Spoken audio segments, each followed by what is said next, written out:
Hello, everybody. How y'all doing today? Now, I'm back. I know it's been a while, but listen, I had to come back for this because this is serious. It's getting bad. And I was, before I was trying to like step around this subject a lot because I know this really offends a lot of people. We got this brainwash mind control programming that anytime you mention anything to do with the Middle Eastern conflict between Israel and whoever they're fighting with on any given day, the mental programmers, like they kick in overdrive, and then in your mind it's like, well, we don't want to be anti-Semitic, you know what I mean, we don't want to be this, we don't want to be that. But I mean, this is getting serious. Okay, this is getting incredibly serious. This news article just came out today, just a couple hours ago, and let's just read it together. What recently just happened in the West Bank. And okay. Yeah, the IDF shoots a baby in the head. It looks like it's a 7-month-old baby. They just shoot in the head. And apparently, okay, I don't want to get too carried away. Let's actually just read what they say, because I don't want to get too carried away with my own emotion and my own feelings about it. Let's just read what happened. Okay, footage has emerged that appears to contradict the Israeli military's account of the shooting that killed 7-month-old Sam Abu Hakel in his mom's arms, showing the family's car slowing near a military post before soldiers opened fire. On Friday, the killing of the infant by Israeli troops in the occupied West Bank caused outrage after soldiers opened fire on the family's vehicle despite it having complied with the order to stop. Sam was killed, and his mother, Dania Abu Hakel, and father Fahid Abu Hakel were both injured. Now, the Israeli Defense Forces, the IDF, said that its troops had, quote, perceived a vehicle accelerating toward them and responded with single shots toward that vehicle, unquote. But now that we got the footage, we know that that's a bunch of BS. Now, the footage obtained by the Israeli Information Center for Human Rights contradicts the IDF's claims. And they said that the car was accelerating towards them when they shot, but the footage actually shows that they fired on the car as it was slowing to a stop. And the car wasn't even anywhere close to the soldiers, apparently. So, they, like everything else, they just lie. They just blatantly lie. Now, another video obtained, they see that the father was holding the baby in his arms, trying to stop the baby's head from bleeding. Fahid said the bullet had passed through his hand and struck his son, who was being held by his mother in the back seat. The family, which also included the couple's 11-year-old son and Fahid's mother, had been driving through Hebron when they were stopped by soldiers, he said. Although the video has no sound and it is unclear when exactly the soldier opened fire at the vehicle, the clip appears to corroborate Fahid's account. He told Haaretz, "The soldier signaled me to stop. I brought the car to a complete halt and raised my hands on the steering wheel. Immediately afterwards, they opened fire on the vehicle. I stopped as I was instructed to, and they simply shot the car. There was no clear checkpoint, just soldiers standing in the street. I stopped when I was asked to, and the shooting started. The car was completely stationary when he shot at us. It wasn't moving at all. A 7-month-old infant killed in cold blood. He didn't deserve this," unquote. You know what else the footage showed? The IDF doing nothing to help this family as they were trying to save their baby's life. Civilians were coming to help them, this family, and the IDF just did nothing. They did nothing. Now remember, these numbers are just since like 2023. Okay? Keep in mind that Palestine and Gaza has been like an occupied nation for since 1948. Like, they basically have just been living in hell on earth, quarantined from the rest of the world in this concentration camp for the last 80 years or so. Now, like I said, just in this report alone here, like from between 2016 and 2024, over 2,000 complaints of wrongdoing from what the Israeli soldiers are doing to the Palestinians, and in all of these cases, less than 1% of them were actually punished or penalized for anything that they've done.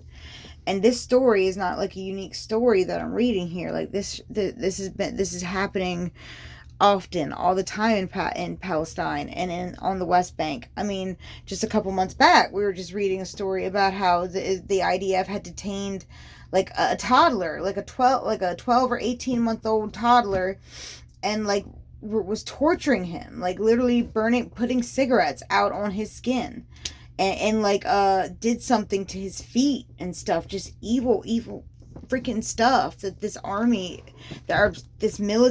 Israeli military is doing. Now, just since 2023, the past 2.5 years, Israel has killed tens of thousands of children in Gaza and the West Bank, says Yuli Novak. Which, we can look this up. There's footage upon footage, evidence upon evidence of an act. I mean, just look at their whole infrastructure there in Gaza. There is nothing left. There is literally not one building left standing. These people are living in the rubble and the remains of their home. And there are people buried in this rubble. And this is where they're living. This is how they're living. And it's just so evil. It's going on right in front of us, but people are still just listening to the propaganda. Even though you see it right, you see it right in front of you, you still, it's easier to believe the propaganda, because why would anyone want to believe anything like this? That they would actually murder a 7-month-old baby, that they would actually put cigarettes out on toddlers. It's sick. They literally had a right to rape protest. Israel, the only country on earth that had the right to rape protest. Now, I have no doubt that was the government in Israel and their intelligence agencies doing the protest. I have no doubt about that. But there are children dying. Period. Gaza is being ethnically cleansed. People are dying. Children are dying. And even the AI machines are being rigged to turn a blind eye to this. It's crazy. You ask AI, they don't believe anything untoward is going on against Palestine, despite all the news articles, despite all the reports. But yet it takes the AI machines 2 seconds to tell you a genocide happened in the 40s. It's a double standard. And yeah, it did happen in the 40s, just as it's happening right the fuck now. It's happening right now. But the IDF has made a statement. They said they express deep sorrow for any harm caused to uninvolved individuals, unquote. And then on Sunday, the Israeli military police opened up their own investigation into the soldier that fired at this family's vehicle. And, it's the Israel's government, investigating themselves. So I'm sure that will be fruitful.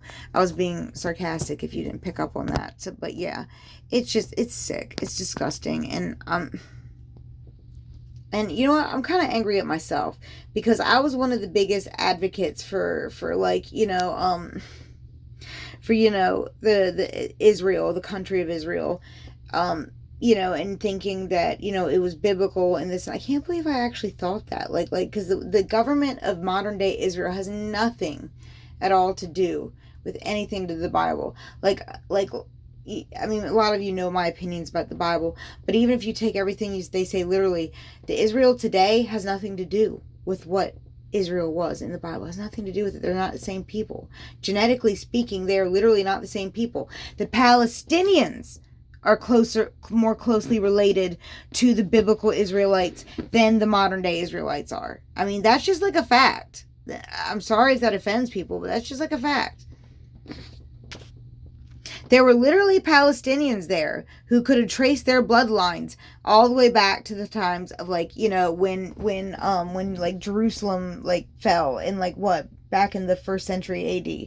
Like, there's literally people there who could trace their family bloodlines back to that. So, you know, and this is just my opinion, this is my own speculation. My speculation is that it's pretty clear what's going on here. It's pretty clear what's going on here. It's just yet another group of like self-righteous white people who are calling themselves Middle Eastern, calling themselves Jewish, claiming the religion as their own, and then appointing themselves in charge of it, of that religion, and making their own people the leaders of that religion. Does that sound familiar? Because that's exactly what happened to the Catholic Church back in like what the 3rd or 4th century AD. Sorry, I'm having trouble with my dates. That's essentially exactly what happened. When the Roman Empire realized that they couldn't stop Christianity, they couldn't destroy it, they literally just like joined it, became a part of it, and then appointed their own people. The same people who were burning scripture were suddenly like appointing the bishops and everything. And like, it's just madness. It's the same thing that they do. The same families. The same families. The same bloodlines who keep doing the same thing over and over and over again. It almost seems as if they're being taught, right, from generation to generation to do stuff like this, to hurt people. To hurt as many people possible while masquerading as the victim the whole time. But anyways, that's all I had to really say for this about right now. I'll be back more to talk about this more. I want to cover this topic more because it's becoming worse. It's only getting worse for people in Gaza and Palestine. They're moving into Lebanon. They're Iran. Like, it's everyone. Like, you know what I mean? Like, you know, one of my parents used to tell me when I was a kid that, you know, if you got a problem with like one person, there's a good chance it's probably that one person's fault. But if you have a problem with everyone around you, chances are you're the problem. I'm just saying. You know what I mean? I used to also think that like every country on earth was just anti-Semitic and just hated Israel because they were jealous because they were God's chosen people. I used to believe that. Until, you know, more recently when I stopped to think, it's like, man, why does like half the countries on earth not want people of the Jewish religion in their country? I'm not saying it's right. I'm just saying if you look it's a little more nuanced. If you look into the history of it all, it's a little more it's not so black and white like that. You know what I mean? So it's just, But yeah, so I'll be back to talk about this more and there's still, believe it or not, a lot of people, there are still many, many, many people who still have that mentality. And I think we need to talk about this more and break us all free from that mentality because it's, you know, people in Palestine need help. People in Lebanon need help. People in Iran need help. They all need help. They're real people, real families getting bombed. I mean, this is not a game. But anyways, I hope you all have a great day.